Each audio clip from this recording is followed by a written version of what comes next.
Hello everyone welcome to my another video. അപ്പോൾ ഇന്ന് പറയാൻ പോകുന്നത് കപ്പാസിറ്റി ഓഫ് പാർട്ടീസിനെ കുറിച്ചിട്ടാണ്. ബിസിനസ് റെഗുലേറ്ററി ഫ്രെയിംവർക്കിൻ്റെ ഫസ്റ്റ് മൊഡ്യൂളാണ് എടുത്തുകൊണ്ടിരിക്കുന്നത്. ആദ്യത്തെ 3 ചാപ്റ്റേഴ്സ് കംപ്ലീറ്റ് ചെയ്തിരുന്നു.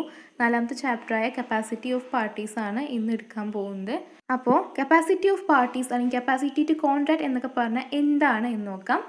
കപ്പാസിറ്റി ഓഫ് പാർട്ടീസ് ഒരു പേഴ്സണെ അല്ലെങ്കിൽ ഒരു വ്യക്തിക്ക് ഒരു കോൺട്രാക്റ്റിലോട്ട് എൻറ്റർ ചെയ്യണമെങ്കിൽ they should satisfy some characteristics, some criterias. അതായത് അവർ ചില എലമെൻറ്റ്സുകൾ സാറ്റിസ്ഫൈ ചെയ്യണം. ലീഗലി അവർക്കൊരു കോൺട്രാക്റ്റിലോട്ട് എൻറ്റർ ചെയ്യണമെങ്കിൽ they should satisfy some factors. അപ്പോൾ ആ ഫാക്ടേഴ്സിനെ കുറിച്ചിട്ടാണ് പറയാൻ പോകുന്നത്. അക്കോർഡിംഗ് ടു സെക്ഷൻ 11 പ്രകാരം, ഇന്ത്യൻ കോൺട്രാക്ട് ആക്ട് പ്രകാരം ഒരു ഡെഫിനേഷൻ പറയുന്നുണ്ട്. അപ്പോൾ meaning and definition of capacity of parties ആണ് പറയുന്നത്.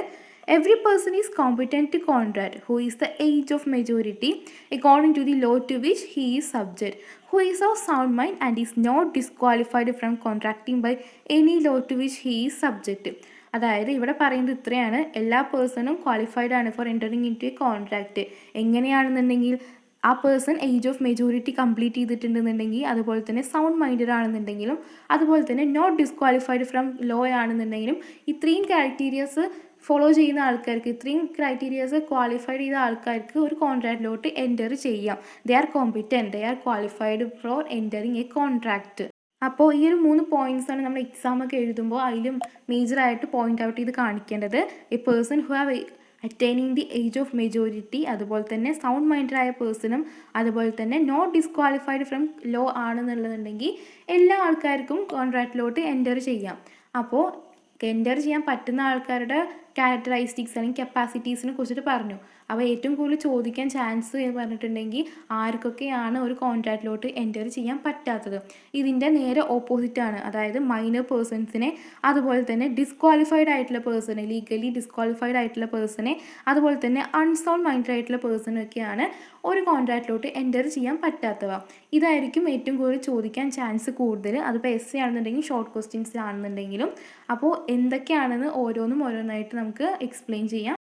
First one, minor. According to Indian majority act 1875 പ്രകാരം മൈനർ എന്ന് പറഞ്ഞിട്ടുണ്ടെങ്കിൽ one who has not completed his or her 80 years of age. അതായത് 18 വയസ്സിൽ താഴെ പ്രായമുള്ള എല്ലാ ആൾക്കാരെയുമാണ് മൈനറായിട്ട് കൺസിഡർ ചെയ്യപ്പെടുന്നത്. 18 വയസ്സിന് മുകളിലുള്ള പേഴ്സൺസിനാണ് മേജറായിട്ട് കൺസിഡർ ചെയ്യപ്പെടുന്നത്. ഇതെല്ലാവർക്കും അറിയുന്ന ഒരു കാര്യമാണ്. Then rules relating to an agreement with a minor. അതായത് മൈനറായിട്ട് റിലേറ്റ് ചെയ്യുമ്പോൾ അവർക്ക് പ്രൊട്ടക്ഷൻ ആയിട്ടുള്ള ചില റൂൾസുകൾ ഉണ്ടായിരിക്കും. അതിൽ ഏറ്റവും ഇമ്പോർട്ടൻ്റ് ആയിട്ടുള്ള 2 റൂൾസിനെ കുറിച്ചിട്ടാണ് പറയുന്നത്. Rules relating with an minor. First rule, law protect minors against their own inexperience and against the possible improper design of those more experienced. നമുക്കറിയാം മൈനേഴ്സ് എന്ന് പറഞ്ഞിട്ടുണ്ടെങ്കിൽ അവർക്ക് കപ്പാസിറ്റി ഇല്ല, ഒരു കോൺട്രാക്റ്റിലോട്ട് എൻറ്റർ ചെയ്യാനുള്ള കപ്പാസിറ്റി ഇല്ല.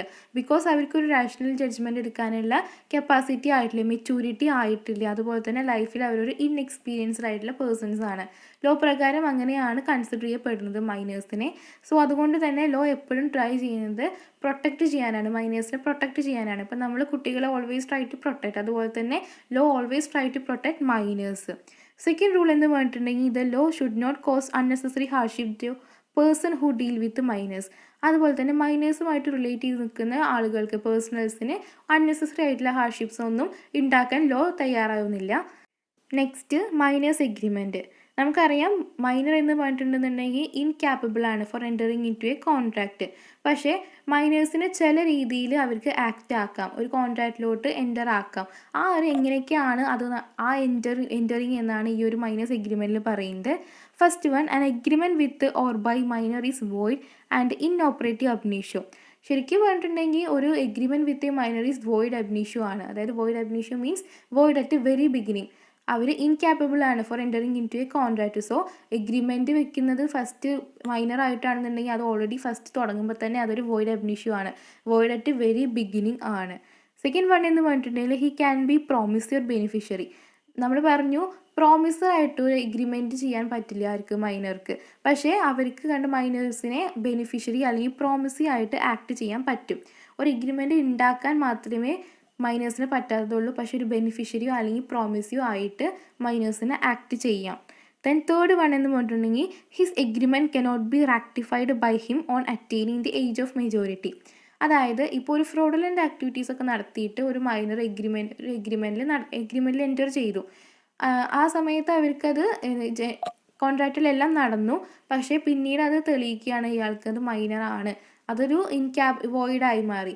പക്ഷേ ഇയാൾക്കത് ഏജ് ഓഫ് മെജോറിറ്റി എത്തിയതിന് ശേഷവും പിന്നെ ഈ പേഴ്സണ് ഇത് അവകാശപ്പെടാൻ പറ്റില്ല. കാരണം ഈ എഗ്രിമെൻറ്റ് നടന്നത് ഇയാൾക്ക് മൈനർ സ്റ്റേജിലായിരിക്കുമ്പോഴാണ്. അതുകൊണ്ട് തന്നെ മെജോറിറ്റി സ്റ്റേജ് എത്തിക്കഴിഞ്ഞാലും ഇയാൾക്കിത് ഈ ഒരു എഗ്രിമെൻറ്റ് റാറ്റിഫൈ ചെയ്തെടുക്കാൻ പറ്റില്ല, അവകാശപ്പെടുത്തിയെടുക്കാൻ പറ്റില്ല. ദെൻ ഫോർത്ത് വൺ എന്ന് പറഞ്ഞിട്ടുണ്ടെങ്കിൽ, if he has received any benefit under a void agreement he cannot be asked to compensate or pay for it. ഇതുപോലെ തന്നെ ഫ്രോഡുലൻ്റ് ആയിട്ട് ഞാൻ മേജർ പേഴ്സൺ ആണെന്ന് പറഞ്ഞിട്ട് ഒരു ഫ്രോഡുലൻ്റ് എഗ്രിമെൻറ്റ് ഉണ്ടാക്കുകയാണെന്നുണ്ടെങ്കിൽ ആ എഗ്രിമെൻറ്റ് നടന്നതിന് ശേഷം ആയിരിക്കും ചിലപ്പോൾ ഓപ്പോസിറ്റ് പാർട്ടി അറിയുന്നത് ഇതൊരു വോയിഡ് ആവാനുള്ള എഗ്രിമെൻ്റ് ആണ്, because the person is minor. പിന്നീട് പക്ഷേ ആ ഒരു ഓപ്പോസിറ്റ് ആയിട്ടുള്ള ബെനിഫിഷ്യറി മൈനർ ആണെന്നുണ്ടെങ്കിലും ലോ പ്രകാരം അവിടെ ആ ഒരു കോമ്പൻസേറ്റ് ചെയ്യേണ്ട ആവശ്യമില്ല. മൈനർ അവിടെ കോമ്പൻസേറ്റ് ചെയ്യേണ്ട ആവശ്യമില്ല. ഓപ്പോസിറ്റ് പാർട്ടിക്ക് നഷ്ടം വരാനുള്ള ചാൻസാണ് അവിടെ ഉള്ളത്. കാരണം he can always plead minority. Fraudulent representation by a minor, no difference in the status of agreement. The contract remain void. അതായത് നമ്മൾ നേരത്തെ പറഞ്ഞ പോലെ ഒരു ഫ്രോഡുലൻ്റ് ആക്ടിവിറ്റി നടത്തിയ ശേഷമാണ് ഒരു എഗ്രിമെൻറ്റിലോട്ട് ചെയ്തത്. ഇയാൾക്ക് ഓപ്പോസിറ്റ് പാർട്ടിക്ക് അതുകൊണ്ട് നഷ്ടമുണ്ടെങ്കിലും ആ കോമ്പൻസേറ്റ് ബെനിഫിറ്റ് കിട്ടിയ മൈനർക്ക് അയാളുടെ മൈനോറിറ്റി എന്നൊരു ഓപ്ഷനെ അയാൾക്ക് പ്ലീഡ് ചെയ്യാം. കാരണം അയാൾക്കത് കോമ്പൻസേറ്റ് ചെയ്യേണ്ട ആവശ്യമില്ല. സോ അങ്ങനെയുള്ളൊരു ഫ്രോഡുലൻ്റ് ആക്ടിവിറ്റീസ് നടത്തിയതിന് ശേഷം ഇങ്ങനൊരു എഗ്രിമെൻറ്റ് വോയിഡ് ആവാനുള്ള ചാൻസ് ഉണ്ട്, because the contract is done with a minor. പക്ഷേ ഇവിടെ മൈനർ എപ്പോഴും പ്രൊട്ടക്റ്റഡ് ആണ്, അയാൾക്ക് തിരിച്ച് ഈ ഒരു എമൗണ്ട് കോമ്പൻസേറ്റ് ചെയ്യേണ്ട ആവശ്യമില്ല. ദെൻ സിക്സ്ത് വൺ എന്ന് പറഞ്ഞിട്ടുണ്ടെങ്കിൽ, there can be no specific performance of agreement entered into by him as they are void ab initio. ഈ കോൺട്രാക്റ്റിലോട്ട് എൻ്റർ ചെയ്യുന്ന അല്ലെങ്കിൽ എഗ്രിമെൻറ്റിലോട്ട് എൻ്റർ ചെയ്യുന്ന സമയത്ത് ഈ ഒരു മൈനർ പേഴ്സണ് ഒരു പെർഫോമൻസും ചെയ്യാനില്ല, because they are incapable to enter into a contract, unable ആണ്. സോ അവരൊരു ക്യാപ്പബിലിറ്റി ഇല്ലാത്ത പേഴ്സണാണ്, കപ്പാസിറ്റി ഇല്ല, legally they are voidable. Agreement with a minor is voidable. So അതുകൊണ്ട് തന്നെ അവർക്കൊരു സ്പെസിഫിക് പെർഫോമൻസ് അവിടെ ചെയ്യാനില്ല. ദെൻ സെവൻത്ത് വൺ എന്ന് പറഞ്ഞിട്ടുണ്ടെങ്കിൽ, he cannot enter into a contract of partnership a minor with those consent of all the partners be admitted to the benefit of an existing partnership. അതായത് ശരിക്കും പറഞ്ഞിട്ടുണ്ടെങ്കിൽ, നിയമവശാൽ പറഞ്ഞിട്ടുണ്ടെങ്കിൽ ഒരു മൈനർക്ക് ഒരു കോൺട്രാക്ട് ഓഫ് പാർട്ട്ണർഷിപ്പിലോട്ട് എൻ്റർ ചെയ്യാൻ പറ്റില്ല. പക്ഷേ ചില എക്സെപ്ഷൻസ് ഉണ്ട്. ആ ഒരു എക്സെപ്ഷനെ കുറിച്ചിട്ടാണ് പറയുന്നത്. ഇപ്പോൾ ബാക്കിയുള്ള എല്ലാ പേഴ്സണും 6 പേഴ്സൺസിനെ കുറിച്ചിട്ട് ഒരു 6 പേഴ്സൺ പാർട്ട്ണർഷിപ്പ് ആണെന്നുണ്ട് നടന്നിട്ടുണ്ടെങ്കിൽ അതിലൊരു പേഴ്സൺ ആണ് ഈ മൈനർ എന്നുണ്ടെന്നുണ്ടെങ്കിൽ ബാക്കിയുള്ള 5 പേഴ്സൻ്റെ സമ്മതത്തോടു കൂടി, കൺസെൻറ്റോട് കൂടി ഈ 6ാമത്തെ മൈനർ പേഴ്സണെ ഈ ഒരു പാർട്ട്ണർഷിപ്പ് ഫേമിലോട്ട് എൻ്റർ ചെയ്യാം with the consent of all the 5 parties. ആ സമയത്ത് എന്തെങ്കിലും ഒരു ലോസോ അല്ലെങ്കിൽ ലാഭമോ ഉണ്ടെന്നുണ്ടെങ്കിൽ ആ ഒരു ബിസിനസ് റിലേറ്റഡ് ആയിട്ട് മാത്രമേ മൈനർ റിലേറ്റ് ചെയ്യുള്ളൂ. അതായത് ഇപ്പോൾ എന്തെങ്കിലും അയാൾക്കൊരു ബെനിഫിറ്റ് കിട്ടുകയാണെന്നുണ്ടെങ്കിൽ ആ ഒരു ഫേം കാരണം അയാളുടെ ഈ ഒരു പ്രോഫിറ്റ് അല്ലെങ്കിൽ ആ കമ്പനിയുടെ പ്രോഫിറ്റ് ആൻഡ് ഷെയർ മാത്രമേ അയാൾക്ക് ലഭിക്കുകയുള്ളൂ. അതുപോലെ തന്നെ അയാൾക്ക് എന്തെങ്കിലും ഒരു ലോസ് സംഭവിച്ചു എന്നുണ്ടെങ്കിൽ, അയാൾ മൂലം എന്തെങ്കിലും ഒരു ലോസ് ആ ഒരു കമ്പനിക്ക് സംഭവിച്ചു എന്നുണ്ടെന്നുണ്ടെങ്കിൽ അയാളുടെ പേഴ്സണൽ പ്രോപ്പർട്ടീസ് ഒന്നും ഈ ഒരു ലോസിലോട്ട് എൻ്റർ ചെയ്യാൻ പറ്റില്ല. ആ ബിസിനസ്സിൽ നിന്ന് എന്താണോ അയാൾക്ക് ലാഭം കിട്ടിയത് അതിൽ നിന്ന് മാത്രമായിരിക്കും കോമ്പൻസേറ്റ് ചെയ്യുന്നത്. Then he cannot B adjusted insolvent. അതായത് ഒരു മൈനറെ ഒരു ഇൻസോൾവെൻ്റ് ആയിട്ട് കൺസിഡർ ചെയ്യാൻ പറ്റില്ല. കാരണം അവർ സ്വന്തമായി ജീവിക്കാൻ തുടങ്ങിയ ഒരു പ്രായമല്ല. സോ അതുകൊണ്ട് ഒരു ഇൻസോൾവെൻ്റ് ആയിട്ട് കൺസിഡർ ചെയ്യാൻ പറ്റില്ല. Then he is liable four necessary supplied or necessary services. ഇതിൽ ഇത്രേ പറയുന്നുള്ളൂ. അതായത് ഒരു മൈനർ പേഴ്സൺ ഫ്രോഡുലൻ്റ് ആക്ടിവിറ്റി നടത്തി മേജർ ആണെന്ന് പറഞ്ഞൊരു കോൺട്രാക്റ്റിലോട്ട് എൻ്റർ ചെയ്തു സപ്ലയറുമായിട്ട് റിലേറ്റ് ചെയ്തിട്ട്. സോ ഇവിടെ പിന്നീട് അത് മൈനർ പേഴ്സൺ ആണെന്ന് മനസ്സിലായി. പക്ഷേ ഇവിടെ ഈ ഒരു സപ്ലയർക്ക് അയാളുടെ ഗുഡ്സ് അല്ലെങ്കിൽ അവർക്ക് എന്താണോ നെസസറി കൊടുത്തത് അത് നഷ്ടമാവുന്നില്ല. ഒരു റീഇംബേഴ്സ്മെൻറ്റ് ആക്ടിവിറ്റിയിലൂടെ അവർക്ക് ഈ ഒരു പ്രോപ്പർട്ടീസ് തിരിച്ച് എടുക്കാം എന്നാണ് പറയുന്നത്. Last one, he can be an agent. മൈനേഴ്സിനെ ഏജൻ്റായിട്ട് ആക്ട് ചെയ്യാം. അതായത് പ്രിൻസിപ്പിൾ ദെൻ ബെനിഫിഷ്യറി, 2 പേഴ്സൺസിൻ്റെ ഇടയിലുള്ള ഒരു പേഴ്സൺ പ്രിൻസിപ്പിൾ വെക്കുന്ന ഒരു പേഴ്സണാണ് ഏജൻറ്റ് എന്ന് പറഞ്ഞിട്ടുണ്ടെങ്കിൽ, ഇപ്പോൾ ആ ഒരു പ്രിൻസിപ്പളിൻ്റെ അണ്ടറിലാണ് ഈ ഒരു ഏജൻറ്റ് എന്നുണ്ടെങ്കിൽ അവിടെ മൈനർ പേഴ്സണെയും ഏജൻറ്റായിട്ട് ആക്ട് ചെയ്യാം. പക്ഷേ എന്തെങ്കിലും ഒരു കേസിൽ ലോസ് സംഭവിക്കുകയാണെന്നുണ്ടെങ്കിലും ഈ ഒരു ഏജൻറ്റിന് അവിടെ ഒരു റെപ്രസെൻറ്റേഷൻ, അല്ലെങ്കിൽ ഒരു ബാധ്യത ഉണ്ടാവില്ല. അവിടെ പ്രിൻസിപ്പളിന് മാത്രമായിരിക്കും ആ ഒരു ബാധ്യത ഉണ്ടാവുക. So minor can act as A agent. Second one, person of unsound mind. നമുക്കറിയാം എപ്പോഴും ഒരു കോൺട്രാക്റ്റിലോട്ട് എൻ്റർ ചെയ്യണമെങ്കിൽ ഒരു റാഷണൽ ജഡ്ജ്മെൻറ്റ് കപ്പാസിറ്റി വേണം. എനിക്ക് ഇന്ന ഇൻട്രസ്റ്റ് ഉണ്ട് എന്ന് തുറന്ന് പറയാനുള്ളതും ഇത് പറ്റില്ല എന്ന് പറയാനുള്ളതും അല്ലെങ്കിൽ ഇത് എനിക്ക് വേണം എന്ന് പറയാനുള്ള ഒരു മൈൻഡ് ഉണ്ടായിരിക്കണം, അല്ലെങ്കിൽ പറയാൻ സാധിക്കണം, അല്ലെങ്കിൽ ഇതൊക്കെയാണ് എൻ്റെ ഡിമാൻഡുകൾ എന്നൊക്കെ പറയാനുള്ളൊരു ക്യാപ്പബിലിറ്റി ഉണ്ടായിരിക്കണം ഒരു പേഴ്സണെ. സോ അങ്ങനത്തെ ക്യാപ്പബിലിറ്റീസ് ഇല്ലാത്ത പേഴ്സണെ ആണ് അൺസൗണ്ട് മൈൻഡഡ് പേഴ്സൺ എന്ന് പറഞ്ഞിട്ടുണ്ടെങ്കിൽ, അതായത് they can make a rational judgement. First one അതിൻ്റെ ഒരു ക്ലാസിഫിക്കേഷൻസ് ആണ്. ഫസ്റ്റ് വൺ ഇഡിയോസി അല്ലെങ്കിൽ ഇഡിയറ്റ്സ് എന്ന് പറഞ്ഞിട്ടുണ്ടെങ്കിൽ, ഇഡിയറ്റ്സ് എന്ന് പറഞ്ഞിട്ടുണ്ടെങ്കിൽ person who is a congenital unsound mind. അതായത് ബൈ ബർത്തിലൂടെ തന്നെ ഇഡിയറ്റ്സ് ആയിട്ട് ജനിക്കുന്ന ആൾക്കാരാണ്. അതായത് ലാക്ക് ഓഫ് ബ്രെയിൻ ഡെവലപ്മെൻറ്റ് ഉണ്ടാവില്ല. അവർക്കൊരു സാഹചര്യങ്ങളെ മനസ്സിലാക്കാനോ അതിനനുസരിച്ചുള്ള അഭിപ്രായം പറയാനോ ജന്മന കഴിവില്ലാത്ത ആൾക്കാരെയാണ് ഇഡിയറ്റ്സ് എന്ന് പറഞ്ഞിട്ടുണ്ടെങ്കിൽ. സോ അവർ വെച്ചിട്ടുള്ളൊരു എഗ്രിമെൻ്റ് എന്ന് പറഞ്ഞിട്ടുണ്ടെങ്കിൽ വോയിഡ് അബ്നീഷ്യൂ ആണ്, void at very beginning. Then lunacy or insanity, ഏതെങ്കിലും ഒരു പെർമനൻറ്റ് അൺസൗണ്ട് ഒരു ഡിസോർഡർ അഫക്റ്റ് ചെയ്തിട്ടുള്ള പേഴ്സണെയാണ് ലുനാറ്റിക്സ് അല്ലെങ്കിൽ ഇൻസാനിറ്റി എന്നൊക്കെ പറഞ്ഞിട്ടുണ്ടെങ്കിൽ. സോ സീരിയസ് മെൻ്റൽ ഡിസോർഡറൊക്കെ ഫോളോ ചെയ്യുന്ന ആൾക്കാർക്കൊന്നും എഗ്രിമെൻറ്റിലോട്ട് എൻ്റർ ചെയ്യാൻ പറ്റില്ല.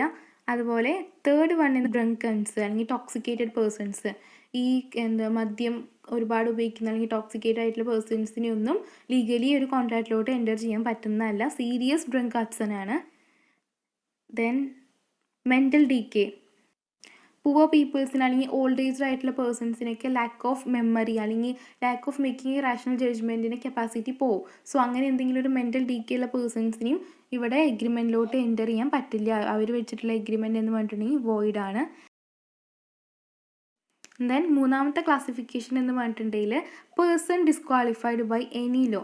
നമ്മൾ പറഞ്ഞിരുന്നു കപ്പാസിറ്റി ഓഫ് പാർട്ടീസ് അല്ലെങ്കിൽ incompetence to parties, incapable to entering into contract എന്ന് പറഞ്ഞിട്ടുണ്ടെങ്കിൽ first one minors, second one unsound minded person, then third one person disqualified by any law. So അപ്പോൾ ഇനി മൂന്നാമത്തെ ക്രൈറ്റീരിയസിനെ കുറിച്ചിട്ടാണ് പറയുന്നത്, മൂന്നാമത്തെ ക്ലാസിഫിക്കേഷനാണ് പറയുന്നത്. ആരൊക്കെയാണ് ലീഗലി ഡിസ്ക്വാളിഫൈഡ് ആയിട്ടുള്ള പേഴ്സൺസ് എന്നുള്ളത്. Following are the person who are disqualified from contacting by any law. First one, alien enemies. Alien enemies എന്ന് പറഞ്ഞിട്ടുണ്ടെങ്കിൽ നമ്മുടെ മറ്റ് രാജ്യം, ഫോർ എക്സാമ്പിൾ പറയുകയാണെന്നുണ്ടെങ്കിൽ നമ്മൾ ഒരു നല്ല ഗുഡ്സ് ആൻഡ് കണ്ടീഷൻസ് ഇല്ലാത്ത രാജ്യങ്ങൾ തമ്മിലുള്ള ഒരു കോൺട്രാക്റ്റിൽ ഏർപ്പെടുകയാണെന്നുണ്ടെങ്കിൽ അതൊരു വോയിഡ് എഗ്രിമെൻ്റ് ആണ്. ബിക്കോസ് നമ്മൾ ഓൾറെഡി ഇന്ത്യയും വേറൊരു രാജ്യവും തമ്മിൽ ഒരു ഗുഡ്സ് ആൻഡ് കണ്ടീഷൻസിലല്ല, ഒരു ഗുഡ് ടേംസ് ആൻഡ് കണ്ടീഷനിലല്ല. സോ അങ്ങനെ വെച്ചിട്ടുള്ള ഒരു എഗ്രിമെൻ്റ് എന്ന് പറഞ്ഞിട്ടുണ്ടെങ്കിൽ വോയിഡ് ആണ്, എൻ്റർ ചെയ്യാൻ പറ്റില്ല. Second one, foreign ambassadors and sovereigns. ഇപ്പോൾ ഏതെങ്കിലും ഒരു നാഷനെ റെപ്രസെൻറ്റ് ചെയ്ത് നിൽക്കുന്ന ആൾക്കാരാണെന്നുണ്ടെങ്കിൽ, അംബാസിഡേഴ്സൊക്കെ ആണെന്നുണ്ടെങ്കിൽ അവർക്ക് പേഴ്സണലി ഒരു കോൺട്രാക്റ്റിലോട്ട് എൻ്റർ ചെയ്യാൻ പറ്റില്ല. അവർ വെച്ചിട്ടുള്ള എഗ്രിമെൻ്റ് എന്ന് പറഞ്ഞിട്ടുണ്ടെങ്കിൽ വോയിഡ് ആണ്. ദെൻ ഇൻസോൾവെൻറ്റ്, ക്യാഷ് ഇല്ലാത്ത ആൾക്കാർ. And insolvent can not enter into a contract, he can enter in any contract after attaining the solvency. അതായത് ഇൻസോൾവെൻസിയുടെ മേജർ മലയാളം മീനിങ് എന്ന് പറഞ്ഞിട്ടുണ്ടെങ്കിൽ പാപ്പരെന്നാണ്, അതായത് ക്യാഷ് ഇല്ലാത്ത ആൾക്കാർ. സോ അവർക്ക് എന്തായാലും എഗ്രിമെൻറ്റിൽ ചെയ്യാൻ പറ്റില്ല. അവർ വെച്ചിട്ടുള്ള എഗ്രിമെൻ്റ് പറഞ്ഞിട്ടുണ്ടെങ്കിൽ വോയിഡ് ആണ്. ദെൻ കൺവിക്ട്സ്, കുറ്റവാളികൾ, ക്രിമിനൽസ്, അവരും വോയിഡബിൾ ആണ്, എഗ്രിമെൻറ്റിലോട്ട് എൻ്റർ ചെയ്യാൻ പറ്റുന്നതല്ല. ദെൻ മാരീഡ് വുമൻസ് എന്ന് പറഞ്ഞിട്ടുണ്ടെങ്കിൽ മാരീഡ് വുമൻസിൻ്റെ കേസിൽ പേഴ്സണൽ പ്രോപ്പർട്ടീസിനൊക്കെ എൻ്റർ ചെയ്യാൻ പറ്റും. പക്ഷേ ഹസ്ബൻഡ് റിലേറ്റ് ചെയ്തിട്ടുള്ള പ്രോപ്പർട്ടീസിനൊന്നും ഹസ്ബൻഡിൻ്റെയോട് സമ്മതത്തോടു കൂടി മാത്രമേ മാരീഡ് വുമൻസിനോട് കോൺട്രാക്റ്റിലോട്ട് എൻ്റർ ചെയ്യാൻ പറ്റുള്ളൂ. സോ ഇത്രയാണ് കപ്പാസിറ്റി ഓഫ് പാർട്ടീസ് എന്ന ചാപ്റ്ററിൽ പറയുന്നത്. രണ്ട് കാര്യങ്ങളാണ് മേജർ. ആർക്കൊക്കെയാണ് കോൺട്രാക്റ്റിലോട്ട് എൻ്റർ ചെയ്യാൻ പറ്റുന്നവ, ആർക്കൊക്കെയാണ് കോൺട്രാക്റ്റിലോട്ട് എൻ്റർ ചെയ്യാൻ പറ്റാത്തവ, ഈ രണ്ട് കാര്യങ്ങളാണ് ഏറ്റവും കൂടുതൽ പറയുന്നത്, മേജർ ടോപ്പിക്. ദെൻ അതിൻ്റെ ഒരു എക്സ്പ്ലനേഷനാണ് ഈ ഒരു ചാപ്റ്ററിൽ പറയുന്നത്. ഏറ്റവും കൂടുതൽ ചോദിക്കാൻ ചാൻസ് എന്ന് പറഞ്ഞിട്ടുണ്ടെന്നുണ്ടെങ്കിൽ ആർക്കൊക്കെയാണ് unable to enter into contract, person who have unsound mind, അതുപോലെ തന്നെ ഡിസ്ക്വാളിഫൈഡ് ബൈ ലോ, ദെൻ മൈനേഴ്സിനെയാണ് കോൺട്രാക്റ്റിലോട്ട് എൻ്റർ ചെയ്യാൻ പറ്റാത്തവ. ഇത്രയാണ്, ചെറിയൊരു ചാപ്റ്ററാണ്. അപ്പോൾ വീഡിയോ ഇഷ്ടപ്പെടുന്നുണ്ടെങ്കിൽ ലൈക്ക് ചെയ്യുക. നിങ്ങൾക്ക് ഹെൽപ്ഫുൾ ആയിട്ടുണ്ടെങ്കിൽ അത് മറ്റുള്ളവർക്ക് ഷെയർ ചെയ്യുക. എന്തെങ്കിലും BBA സബ്ജക്റ്റിനോട് റെക്കമെൻഡേഷൻ ഉണ്ടെന്നുണ്ടെങ്കിൽ കമൻറ്റ് ബോക്സിൽ ടൈപ്പ് ചെയ്യാം.